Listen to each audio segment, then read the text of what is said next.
Madam, அதிமுகவில் கௌதமி அப்படிங்கிறது திடீர்னு எடுத்த முடிவா இல்ல ஏற்கனவே ரொம்ப நாளா இருந்த ஒரு திட்டம் தானே?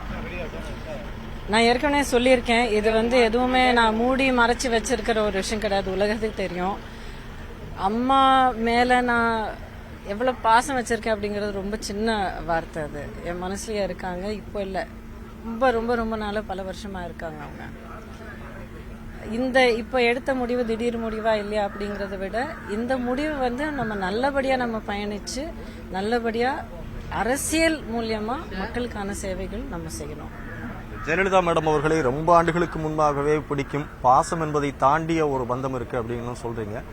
பந்தம் இருக்கு அப்படிங்கறது என் மனசுல இருக்கு, அது எனக்கு தெரியும். அண்ட் நான் சொல்ற இந்த விஷயம் இல்லை, நான் சொல்ல ஆசைப்படுற இந்த பந்தத்தை பத்தி, இந்த பாசத்தை பத்தி அவங்கள நேசிக்கிற ஒவ்வொரு மக்களுடைய மனசுலயும் இருக்கு.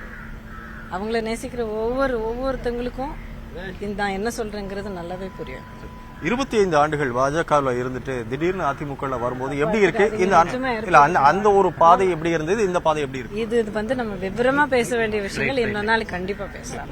கண்டிப்பா வரக்கூடிய நாடாளுமன்ற தேர்தலில் உங்களுடைய பங்களிப்பு இருக்குமா? அது குறித்து ஏதாவது பேசுனீங்களா? பார்க்கலாம், போக போக நம்ம பார்க்கலாம். எல்லாம் தெளிவாகும். பொறுத்திருந்து பார்க்கலாங்கிறீங்க நீங்க சொல்றீங்க. இல்ல எதுவுமே நீங்க எந்த கமிட்மெண்ட் கொடுக்காதீங்க. We will see. We'll go ahead. வாழ்த்துக்கள் மேடம்.